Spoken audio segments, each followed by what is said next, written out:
Students, आज मैं आपको एक इम्पोर्टेंट टॉपिक दे रहा हूँ समझाने के लिए। ये आपकी नॉलेज के लिए है और इसका एक थ्योरम में भी प्रयोग होगा आगे चल के।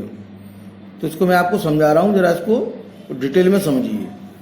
ये आपको एक डिटर्मिनेंट दे रखा है, row wise A11, A12, A13, A21, A22, A23, A31, A32, A33 इसके एलिमेंट हैं।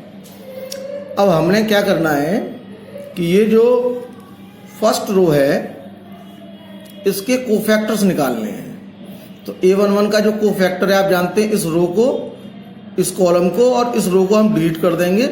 ये जो बचेगा ये कोफैक्टर हो जाएगा।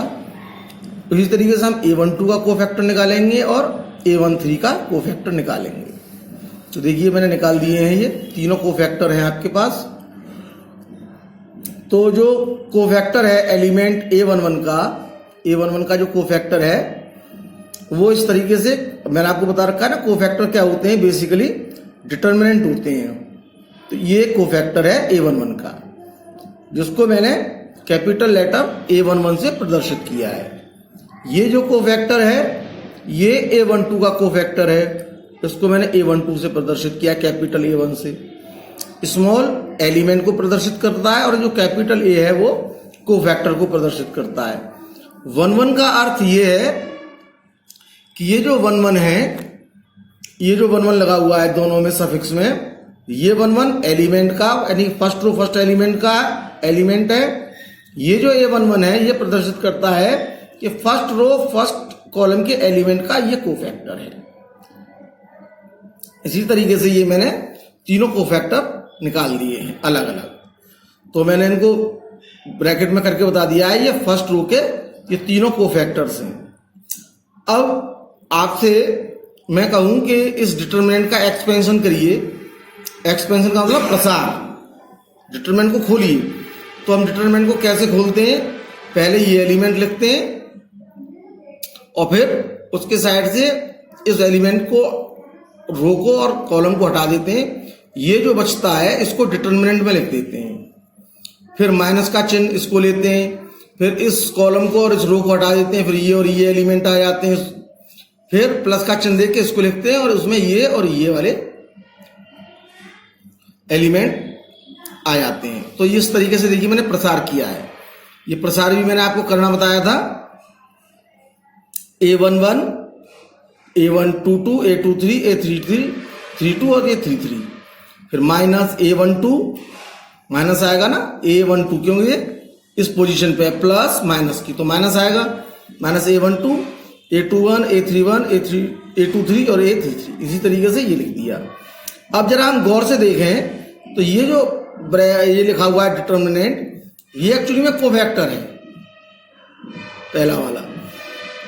इस माइनस चिन्ह के साथ, इस माइनस चिन्ह को इस कोफैक्टर के साथ अटैच कर दें तो ये A12 है और ये आपका देखिए ये A13 है पूरा। यानी इनके स्थान पर A11 कोफैक्टर, A12 और A13 लिख दें तो ये वैल्यू इस तरीके से हो जाती है। डिटर्मिनेंट की जो वैल्यू है वो A11 के साथ उसका कोफैक्टर प्लस A12 उसके साथ उसी का कोफैक्टर A13 और उसी के साथ उसका कोफैक्टर A13। तो आपको महसूस हो रहा होगा कि डिटर्मिनेंट का जो मान है वो एलिमेंट और उसी के कोफैक्टर का गुणा, एलिमेंट और उसके कोफैक्टर का गुणा, एलिमेंट और उसके कोफैक्टर का गुणा का योग है। बीच में प्लस का चिन्ह आ रहा है। तो डिटर्मिनेंट का जो मान होता है वो एलिमेंट किसी भी रो, ये फर्स्ट रो के हैं 1-1, 1-2, 1-3, ये फर्स्ट रो के हैं। तो किसी भी रो के एलिमेंट्स का गुणा उसी के कोफैक्टर से करके योग कर दिया जाए तो वह डिटर्मिनेंट को प्रदर्शित करता है। अब जरा ये दो नियम है, इन दो नियमों को भी आप गौर करें। ये पहला नियम है आपका कि यदि किसी रो के एलिमेंट्स का गुणा, किसी रो, आपके पास 3 रो होती हैं, किसी रो के एलिमेंट्स का गुणा किसी अन्य रो के कोफैक्टर से करके योग किया जाए तो उनका योगफल 0 होता है। बात आपकी समझ में आ रही होगी मैं क्या कहना चाह रहा हूं। मैं ये कहना चाह रहा हूं कि आपके पास एलिमेंट बहुत सारे होते हैं, यहां समझने की कोशिश करिए। ये A11 तो इसका कोफैक्टर A11, ये A12 इसका कोफैक्टर मैंने कह दिया A12, ये A13 इसका कोफैक्टर A13, ये A21 तो इसका कोफैक्टर होगा A21, ये A22 इसका कोफैक्टर A22, ये A23 इसका कोफैक्टर होगा A23, A31 का कोफैक्टर होगा A31। प्रदर्शित करेंगे जैसे ये कोफैक्टर्स निकाले ना, इसी तरीके से और सारे कोफैक्टर होंगे इसी तरीके से A32 का जो कोफैक्टर है वो A32 से प्रदर्शित होगा, A33 का कोफैक्टर A33 से प्रदर्शित होगा। नियम क्या कहता है? किसी रो के एलिमेंट्स का गुणा अन्य रो के कोफैक्टर से करके योग किया जाए तो उनका योग फल जो आएगा वो 0 होगा। अब ये फर्स्ट रो है, ये सेकंड रो के एलिमेंट है, और ये जो है आपके थर्ड रो के एलिमेंट है। अब कह रहा है इन रो का गुणा, रो के फर्स्ट रो के एलिमेंट का गुणा यदि हम किसी अन्य रो कौन कौन सी हो गई? सेकंड और थर्ड, इनके कोफैक्टर से कर दें तो जो रिजल्ट है वो 0 होना चाहिए। यानी A11, A21, A12, A22 और A13 और यहां कर दें हम A23, है ना। फर्स्ट रो के एलिमेंट हैं ये, और ये सेकंड रो के कोफैक्टर्स हैं, तो इनका जो रिजल्ट है वो हमेशा 0 रहेगा। ये कहने का अर्थ हुआ इसका। आप ये नहीं, आप ये थर्ड रो है,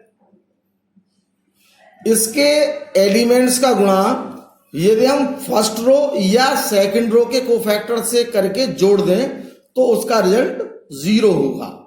मैं अपनी बात दोबारा कह रहा हूं, किसी रो के एलिमेंट, ये first row, second row, third row, किसी रो के एलिमेंट्स का गुणा किसी अन्य रो के कोफैक्टर्स से करके जोड़ दिया जाए तो रिजल्ट 0 होता है। जैसे A11, A12, A13 ये क्या थे? फर्स्ट रो के एलिमेंट। हमने इसको गुणा किया सेकंड रो के कोफैक्टर से और उनको जोड़ा तो रिजल्ट 0 हुआ। ऐसा आप किसी भी रो के साथ हो सकता है। ऐसे मैं थर्ड रो लूं और थर्ड रो के साथ में फर्स्ट रो के कोफैक्टर्स लूं तो A11, A32, A12, A33, A13, तो ये थर्ड रो के एलिमेंट है और ये फर्स्ट रो के कोफैक्टर्स हैं। तो इनका जब योगफल करेंगे तो वो रिजल्ट 0 होगा। ये मेरा जो फर्स्ट रूल है आपको जो समझाया उसका मतलब ये है। सेकंड रूल क्या कहता है कि डिटर्मिनेंट का मान, जो डिटर्मिनेंट है उसका मान किसी रो के एलिमेंट्स, देखिए यहां रो के साथ कॉलम भी हो सकता है, ये रो नहीं है, सिर्फ रो नहीं, ये बात कॉलम पे भी सत्य सिद्ध होती है। मैं सिर्फ रो पर आपको करके दिखा रहा हूं, ये बात कॉलम पे भी सत्य सिद्ध होती है। तो डिटर्मिनेंट का मान, सेकंड रूल क्या कहता है कि डिटर्मिनेंट का जो मान है वो रो के एलिमेंट और उसी के कोफैक्टर से गुणा किया जाए तो डिटर्मिनेंट का मान उसी के बराबर होता है। तो कहने का अर्थ क्या हुआ, ये देखें आप, जैसे ये फर्स्ट रो है तो फर्स्ट रो का एलिमेंट होते हैं A11, तो उसका गुणा किया जाए उसी के कोफैक्टर से, प्लस यानी योग करना है A12 यानी सेकंड एलिमेंट, इसका cofactor A12, third element A13, उसका कोफैक्टर A13। यदि इनका योग किया जाए तो ये डिटर्मिनेंट का मान होता है। जैसे मैंने आपको यहां करके दिखाया है, डिटरमिनेंट खोलते हैं तो इस तरीके से खोलेंगे, फिर इन्हें हम सॉल्व कर देते हैं। तो अब जरा इसको देखें तो कोफैक्टर के तरीके से इसका मान A11 रख दें तो A11 आ रहा है, A12 आ रहा है, A13 आ रहा है ना। तो ये जो मान है ये किसका, ये डिटरमिनेंट की वैल्यू है। इसी तरीके से मैं आपको यहां समझा रहा हूं, ये सिर्फ फर्स्ट रो पे नहीं, ये सेकंड रो पे भी लागू होता है। आप ऐसा भी कर सकते हैं, अथवा जैसे सेकंड रो क्या होती है, A21 तो उसका cofactor A21, second element A22 तो उसका cofactor A22, third element A23 तो उसका कोफैक्टर A23। ये सब मान आपस में बराबर आएंगे, क्यों कि ये किसका मान है, डिटरमिनेंट का। डिटरमिनेंट का जो सेकंड रूल है वो क्या कहता है कि डिटरमिनेंट का मान किसी रो और उसी के कोफैक्टर का गुणा का योग होता है। किसी रो के एलिमेंट्स का गुणा उसी के कोफैक्टर, है ना, कोफैक्टर A21 का, A21 से A22 का, A22 से A23 का, A23 का गुणा और उसका योग, डिटरमिनेंट का मान। अब इसी चीज को मैं आपको एक एग्जाम्पल से भी समझाऊंगा। तो ये दो रूल हैं और इनका प्रयोग सवालों में डायरेक्ट होता है। इस पर कुछ आगे चल के प्रमेय भी है, थ्योरम है, वो थ्योरम आपके काम की होती है। तो जरा इसको आप सीरियसली समझने की चेष्टा करना। अब स्टूडेंट्स, ये आपका एक डिटरमिनेंट है जिसकी वैल्यू है -11, रो वाइज 1 1 1, सेकेंड रो 1 2 -3 और थर्ड रो इसकी 2 -1 3। अब हमने क्या करना है, इसके कितने कोफैक्टर होंगे, इसके 9 कोफैक्टर्स होंगे, हर एलिमेंट का एक अलग अलग कोफैक्टर आएगा। तो मैंने क्या कर रहा हूं, सबके कोफैक्टर निकाल रहा हूं, सभी एलिमेंट्स के कोफैक्टर्स निकालने पर। तो सबसे पहले मैं निकाल रहा हूं फर्स्ट रो के एलिमेंट्स के कोफैक्टर्स। तो सभी एलिमेंट्स फर्स्ट रो के निकालेंगे तो इसके 3 कोफैक्टर आएंगे। पहला आएगा A11, उसका मान 3 आएगा। आप सॉल्व करके देख लें, मैंने निकाल के रख दिया है। फर्स्ट एलिमेंट ये है, इसका कोफैक्टर में आएगा 2 -1 -3 इसकी वैल्यू 3 आई। A12 की वैल्यू, ये माइनस का चिन्ह लगाएंगे क्योंकि ये और नंबर आ रहा है, माइनस का चिन्ह 1 2 और -3 इसकी वैल्यू -9। इसी तरीके से A13 की वैल्यू -5। सेकंड रो के कोफैक्टर्स निकालेंगे। तो बेटा ये जो ना, ये A21 लिखा हुआ है, थोड़ा डार्क कर दिया, मिस प्रिंट हो गया था, थोड़ा सा डार्क कर दिया। A21 का मतलब इस 1 का कोफैक्टर, तो क्या आएगा 1 -1 1 3, 1 -1 और 1 3, यानी इस रो को और इस कॉलम को हटा दिया और चिन्ह आगे माइनस का लगेगा क्योंकि 2 और 1 ऑड नंबर हो गया जोड़ने पर। तो इसकी वैल्यू आई -4। A22 की वैल्यू निकालेंगे कोफैक्टर की, तो 1। A23 की वैल्यू आई +3। इसी तरीके से हमने थर्ड रो के कोफैक्टर्स निकाले, तो उसकी वैल्यू आएगी पहले वाले की, आप देखें तो A31 की -5, A32 की +4 और A33 की +1। तो ये कोफैक्टर्स आपने को मैंने पहले सिखाए हैं, तो आपकी समझ में भी आ रहे होंगे ये कैसे निकाले गए। ध्यान रखना कि इस डिटरमिनेंट की वैल्यू -11 है। अब इसी चीज को हम देखें कैसे सिद्ध करेंगे, पहले रूल को और दूसरे रूल को प्रूफ करते हैं। तो पहला रूल क्या है, पहला रूल ये था कि किसी रो के एलिमेंट्स को किसी अन्य रो के कोफैक्टर से गुणा करने पर, तो मैंने सेलेक्ट किया पहले सेकंड रो के एलिमेंट्स का गुणा हम फर्स्ट रो के कोफैक्टर से करेंगे और उसके बाद उन सबको जोड़ देंगे। तो सेकंड रो के जो एलिमेंट्स हैं वो आप जानते हैं कैसे लिखे जाते हैं, A21 A22 A23, ये हो गए सेकंड रो के एलिमेंट। और A11 जो कैपिटल A11 A12 A13 है, ये हो गए आपके फर्स्ट रो के कोफैक्टर्स, इनका हमने गुणा किया। तो A21 यहाँ पे क्या है मेरा डिटरमिनेंट में देखें, A21 है 1, A22 है मेरा 2 और A23 है मेरा -3। और कोफैक्टर मेरे कितने हैं 3, -9 और -5। तो इनका आपस में गुणा करेंगे। तो A21 की जो वैल्यू है वो आप देखें तो क्या है, A21 की वैल्यू 1, इस 1 का गुणा किससे किया करेंगे, इस 3 से, A11 से। A22 की वैल्यू कितनी है 2, इसका मल्टीप्लिकेशन किससे करेंगे हम, -9 से। A23 की वैल्यू कितनी है -3, ये आपको दिख रही होगी -3, और इसका गुणा हम किससे करेंगे -5 से। तो देख लीजिए 1 × 3 2 × -9 -3 × -5। तो इन सबको हमने जोड़ा तो ये 3, ये माइनस के 18, ये प्लस के 15, 15 3 18, 18 से 18 करके 0। तो आपसे कहा था ना कि किसी रो के एलिमेंट्स का गुणा किसी अन्य रो के कोफैक्टर से करके जोड़ा जाएगा तो रिजल्ट 0 आएगा। इसी प्रकार आपको एक और एग्जाम्पल इसी में समझाता हूं। अब क्या कर रहे हैं हम कि फर्स्ट रो के एलिमेंट्स का जो गुणा है वो सेकंड रो के कोफैक्टर से करके जोड़ेंगे। गौर करना, फर्स्ट रो यानी कि a11, a12, a13 ये फर्स्ट रो के एलिमेंट है, इनका गुणा सेकंड रो के कोफैक्टर से। तो सेकंड रो आपके जो है उसके कोफैक्टर होते हैं a21, a22 और a23। अब a11 क्या है आपका, डिटरमिनेंट में देखें a11 1 है, a12 भी 1 है और a13 भी आपका 1 है। अब इसका गुणा हम किससे करेंगे, -4 से, इस 1 से और इस 3 से, है ना। फर्स्ट रो के एलिमेंट्स का गुणा सेकंड रो के कोफैक्टर से करके जोड़ के देखते हैं। तो आप देखिए मैंने यहां किया है 1 -4 1 1 और 1 into 3, तो रिजल्ट आएगा -4 +1 +3 और ओवरऑल रिजल्ट 0।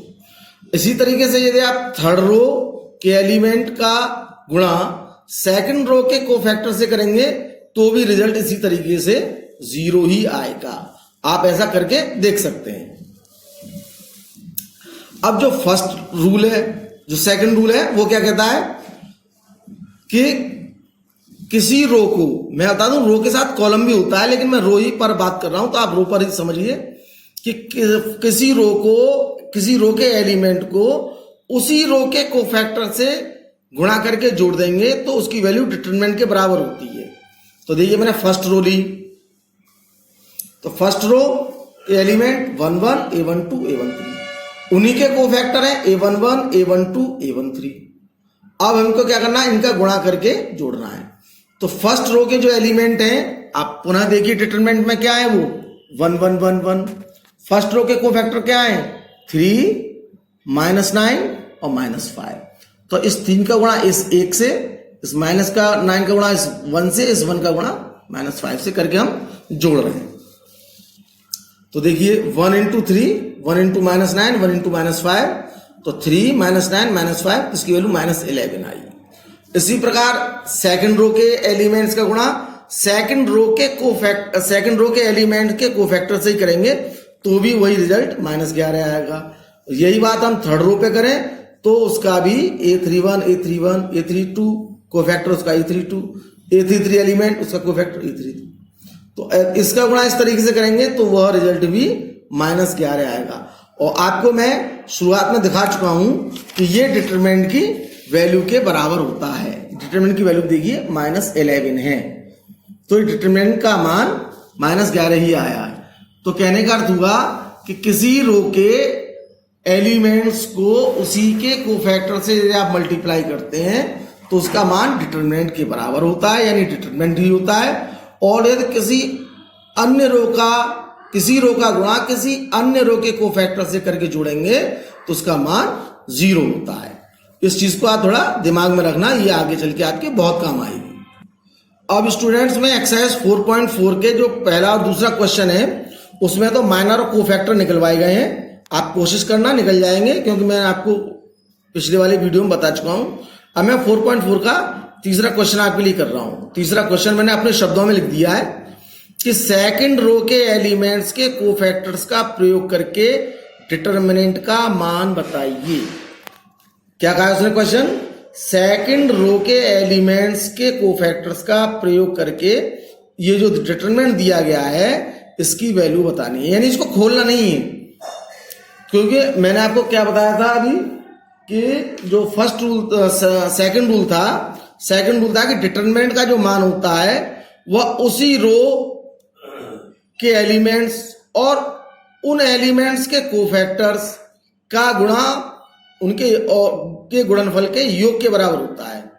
तो हम क्या करेंगे, जो क्वेश्चन दे रखा है उसमें सेकंड रो के एलिमेंट को लिख लेंगे। तो सेकंड रो के बेटा एलिमेंट है a21 का मान 2 है, a22 का मान 0 है और a23 का मान 1 है। अब इन्हीं एलिमेंट्स का हम क्या निकालेंगे, कोफैक्टर्स। क्यों, क्योंकि उसने ये कहा है कि सेकंड रो के एलिमेंट्स के कोफैक्टर का प्रयोग करना है। तो हमने सेकंड रो के एलिमेंट लिख लिए, अब उनके कोफैक्टर निकालने। तो सेकंड रो का जो एलिमेंट है A21, तो उसका कोफैक्टर मैं दिखा दिया A21 से, कैपिटल 21 से, उसकी वैल्यू निकाली। तो आप देखिए क्या आएगी, ये सेकंड रो में 3 2 8 3, आगे चिन्ह आएगा माइनस का। क्यों? क्योंकि A21 का मतलब 2 और 1 3, यानी कि ऑड नंबर, तो आगे नेगेटिव का साइन। तो इसकी वैल्यू आएगी वो +7 आएगी, है ना। 3 3 का 9, माइनस के 16, माइनस के 7 बचेंगे, माइनस का चिन्ह आगे लगा हुआ है इसलिए प्लस के 7 बचे। इसी तरीके से हमने सेकंड रो, जो सेकंड एलिमेंट है A22, इसका कोफैक्टर निकाला। तो इसका जो कोफैक्टर है उसके आगे प्लस का चिन्ह रहेगा, और वो कोफैक्टर क्या होंगे, 5 1 और 8 3, यानी ये रो तो हमें लेनी नहीं है और ये कॉलम हटा दिया। ये सेकंड रो पूरी नहीं लेनी है, और ये कॉलम जिसमें ये एलिमेंट आ रहा है। तो क्या बचेगा, 5 1 8 3। इसको सॉल्व किया तो 5 3 15 8, तो ये 7 बचा। इसी तरीके से बेटा हमने A23 निकाला, तो उसकी वैल्यू भी कितनी आ रही है, -7 आ रही है। तो अब डिटरमिनेंट का मान क्या होता है, डिटरमिनेंट का मान होता है जो सेकंड रूल मैंने आपको बताया था कि डिटरमिनेंट का जो मान है वो किसी रो के एलिमेंट्स का गुणा उसी के कोफैक्टर से कर दिया जाए, तो डिटरमिनेंट का मान होता है। तो डिटरमिनेंट का मान किसके बराबर होगा, सेकंड रो का प्रयोग करना है। देखिए उसने सेकंड रो का कहा है, यदि ये फर्स्ट रो होती तो फिर हम यहाँ A11 A12 A13 निकालते। यदि यहाँ थर्ड रो होती तो यहाँ A31 A32 A33 निकालते, क्योंकि उसने सेकंड रो कहा है उसी के एलिमेंट के कोफैक्टर्स, इसलिए यहाँ पे A21 A22 A23 निकाले गए हैं। तो A21 A21 A22 A22 A22 A23 A23, और इन सबका क्या कर दिया हमने, प्लस का साइन लेना, योग हो गया। तो देखिए 2 × 7 2 × 7, 0 × 7 और 1 × -7, इन सब का योग किया तो ये तो 0 हो जाएगा, 7 दूनी 14 और माइनस के 7, तो टोटल रिजल्ट 8। यानी ये जो डिटरमिनेंट दे रखा है इसकी वैल्यू +7 है। अब इसी तरीके से बेटा ये क्वेश्चन है 4th, बिल्कुल इसी के तरीके से है। वो कह रहा है कि थर्ड कॉलम, देखिए वहां रो कहा था, गौर करें यहां रो था, यहां क्या कह रहा है वो कॉलम, कि थर्ड कॉलम के एलिमेंट्स के कोफैक्टर्स का प्रयोग करके इस डिटरमिनेंट का मान बताइए। ठीक है ना। तो सबसे पहले हमने क्या करेंगे, थर्ड कॉलम के एलिमेंट लिख लेंगे। थर्ड कॉलम के एलिमेंट ये है लास्ट वाली, यदि आपको साफ नजर आ रहा हो तो क्या है, YZ ZX XY, ये थर्ड। तो इनको कैसे एलिमेंट से प्लस करेंगे, ये A13 होगा, ये A23 और ये A33, ये तीनों एलिमेंट हमने लिख लिए।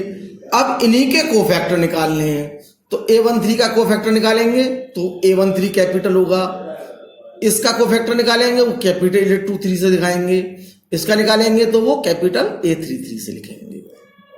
तो हमने क्या किया, सबके कोफैक्टर निकाले बेटा एक एक करके। तो पहले एलिमेंट का कोफैक्टर, क्योंकि पहला एलिमेंट मेरा A13 है ना, तो A13। अब A13 आपको मैं डिटरमिनेंट में लिख के दिखा दे रहा हूं, वो क्या है इस तरीके से 1 1 1 सॉरी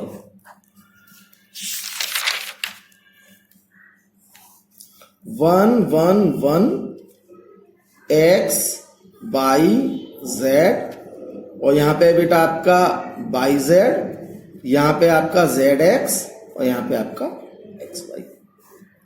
अब हम इसका क्या निकालेंगे बेटा, रे कोफैक्टर्स। A13 का कोफैक्टर निकालना है ना, मैं तीनों एक साथ दिखा रहा हूं आपको A13 का, और यहां देखो A13 का कोफैक्टर यानी इसका कोफैक्टर निकालना है, यानी ये रो हट जाएगी, सॉरी ये कॉलम हट जाएगा और ये रो हट जाएगी, क्या बचेगा, ये दो बचेंगे।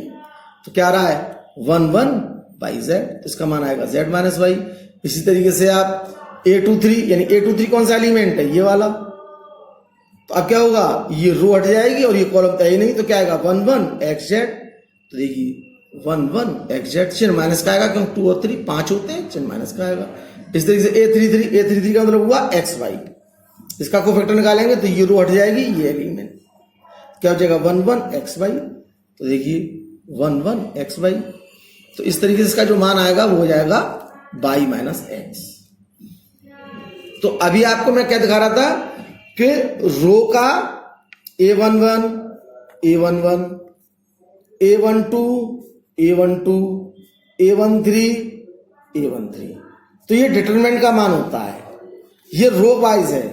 यदि इसी को कॉलम के हिसाब से कहें तो कॉलम के हिसाब से क्या होगा, अब जैसे ये थर्ड रो के लिए कहा गया है, ये जो कहा गया है वो किसके लिए कहा गया है, थर्ड रो के लिए। तो थर्ड रो में क्या आएगा, यहां सबसे पहले A13, उसका कोफैक्टर, सॉरी थर्ड कॉलम के लिए कहा गया है, सॉरी गलत कह दिया मैंने, थर्ड रो नहीं थर्ड कॉलम। तो थर्ड कॉलम क्या है आपका, ये वाला, ये एलिमेंट A13, ये एलिमेंट A23, ये एलिमेंट A33, इन्हीं के कोफैक्टर से गुणा, A13 का गुणा उसके कोफैक्टर से, प्लस A23 का गुणा उसी के कोफैक्टर से, और A3 का गुणा उसी के कोफैक्टर से। ठीक है ना, जो कोफैक्टर्स हैं उनका गुणा, जो एलिमेंट्स हैं कॉलम के, उन्हीं का गुणा उन्हीं के कोफैक्टर से करके जोड़ देना है। तो मैंने कहा ना, जो बात रो पे है वही बात उसके कॉलम पे भी लागू होती है, रिजल्ट एक ही रहता है। तो आप जरा इसको देखें, A11 A13 A23 A23 A33 A33, A13 का मान बाई जेड, A13 का मान कोफैक्टर का z माइनस वाई, A23 का मान जेड एक्स, A23 का मान x माइनस जेड, A33 का मान एक्स वाई दिख रहा होगा आपको, और A33 का मान वाई माइनस एक्स। ये मैंने उठा के रख दी। अब इनको क्या करना है, हमें सॉल्व करना है। तो देखिए कुछ नहीं किया है, बिल्कुल साधारण सॉल्यूशन है इसका। वाई जेड का अंदर गुणा कर दिया, y z square minus y square z, z x का अंदर गुणा किया तो जेड एक्स स्क्वायर, ये हो जाएगा एक्स जेड स्क्वायर एक्स, और ये जेड स्क्वायर, ये हो जाएगा एक्स वाई स्क्वायर और माइनस एक्स स्क्वायर वाई। इसमें कोई चेंज नहीं किया, ये तो जैसा है, इसमें से वाई जेड कॉमन ले लिया तो ये और ये एक जैसे ही रहे, कोई फर्क नहीं पड़ा। अब हमने क्या किया, इससे ये क्या है एक्स जेड स्क्वायर, इसके साथ हमने पेयर लिया इसका, इसमें क्या होगा x कॉमन चला जाएगा, क्या बचेगा y square minus z square. अब बचा ये जेड एक्स स्क्वायर और माइनस एक्स स्क्वायर वाई, इन दोनों में से हमने क्या ले लिया, माइनस का एक्स स्क्वायर कॉमन लिया इसमें से और इसमें से, तो क्या बचेगा माइनस कॉमन लिया तो ये वाई प्लस का हो जाएगा, और ये जेड स्क्वायर, सॉरी ये वाला जो जेड है वो नेगेटिव हो जाएगा, तो एक्स स्क्वायर ये वाला और जेड एक्स स्क्वायर में से, तो यहाँ क्या बचेगा वाई माइनस जेड। अब देखिए ये जेड माइनस वाई है, इसके भी फैक्टर हो जाएंगे वाई प्लस जेड और वाई माइनस जेड, ये वाई माइनस जेड है ही, तो इन समय से मैंने क्या कर लिया, वाई माइनस जेड कॉमन लिया, क्या लिया वाई माइनस जेड। अब वाई माइनस जेड कॉमन लेंगे, ये जेड माइनस वाई है तो यह नेगेटिव आ जाएगा माइनस वाई जेड, ये एक्स, इसका वाई माइनस जेड एक फैक्टर बाहर चला गया, क्या बचेगा वाई प्लस जेड, ये पूरा फैक्टर बाहर चला गया, क्या बचेगा माइनस का एक्स स्क्वायर। अब जरा इसमें आप फिर देखिए, वाई माइनस जेड कॉमन जा चुका है, ये माइनस वाई जेड है, इस x का अंदर गुणा कर दिया तो ये x y plus x z हो गई, x y plus x z minus का एक्स स्क्वायर। अब जरा इन दोनों में से देखिए, इसमें से मैंने माइनस वाई कॉमन लिया है, माइनस वाई, तो माइनस वाई लूंगा तो ये जेड प्लस का हो जाएगा और ये एक्स नेगेटिव हो गया। इन दोनों में क्या कॉमन लिया है, प्लस का एक्स, तो एक्स कॉमन चला गया तो जेड माइनस एक्स बचा। अब इस जेड माइनस एक्स को इन दोनों में से कॉमन ले लो आप, है ना, minus y z minus x plus x z minus, जब जेड माइनस एक्स कॉमन ले लेंगे तो ब्रैकेट में आपका बचेगा एक्स माइनस वाई। तो इस तरीके से आपका आंसर हो जाएगा x minus y, y minus z, z minus x. इस तरीके से बेटा मैंने आपका ये एक्सरसाइज के 2 क्वेश्चन करके समझाए हैं, आपकी समझ में भी आए होंगे, और आगे की चीज में अगली वीडियो में आपको समझाऊंगा।